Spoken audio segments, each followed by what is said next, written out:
and welcome to HearSpectrum.org. I went to Twitter and Facebook this week and asked everyone if they had any questions about gender, sex, or sexuality. And I got one question that really stood out and I wanted to make a video about it. It was from @RetoldBlog, and the question was, how do gender pronouns work in other languages? For example, we in Italian is us. I don't speak Italian, so if I said that wrong, I apologize.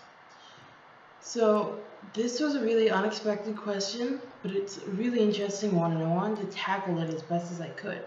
However, I don't know every language in the world, and I couldn't even tell you half of them if I tried.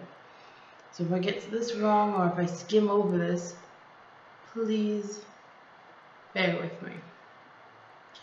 I'm going to use some of my research from my article and my book, as well as my own personal experience with language for this, such as English being the first target. The English language doesn't use gender in its general terminology. For example, if we look at a lamp, we don't say it's a feminine or a masculine item. If you look at a lamp in German text, it's a feminine. Lampe is feminine. But in English, there's no masculine or feminine article to it. It's just a lamp. That's basically with anything in English. We don't attach gender to anything, though masculine and feminine sex was a whole other issue. So, that being said, it's a lot easier in English to create pronouns for individual use or for a group's use that they feel more comfortable with. All that it takes is a group of people coming together and saying, I feel comfortable with this, or even an individual coming out to the internet or out to people and saying, I feel comfortable using this, and this is what I'm going to use. And then it becoming known and it becoming something that stirs within the community. And the internet's great for this. And that's how a lot of terminology gets solidified within this community of non-binary people. Whether that's the identification or it's transgender, pangender, third gender, fourth gender, whatever it may be. In German, for example, there are feminine, masculine connotations to words. There are also multiple pronouns to their language. There are the pronouns for men, women, there's a neutral pronoun and a plural pronoun depending on the sentence structure. I know that all sorts of languages have different structures for their pronouns. It's different in every country, every language, and I'm sure different dialects would change also. It would change, obviously, in Italy, in Italian, French, German, Russian, Japanese, Chinese, all of it's different. Going to my research, in Indonesian and Bugis languages, they don't even understand the term, or that it's not that they don't understand it, they don't use the term gender. It doesn't exist. Neither language distinguishes between gender pronouns.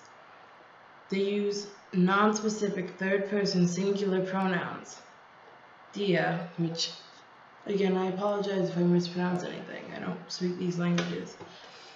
And add endings to people's names, or to the end of the word dia, respectively, for certain people.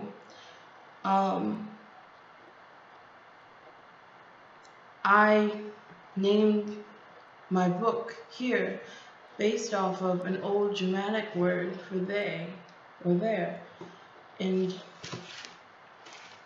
it's all based off of pronouns from around the world. I know that in the old Native American tribes, they had specific words for third and fourth gendered individuals. I don't know what their pronouns would have been back then, but translated into our pronouns now, they took on the pronouns of whatever they were closest to on the spectrum. If a third gendered person met a first gendered individual, they would most likely take on the pronouns that they were most closely assigned with, which would be first gendered woman.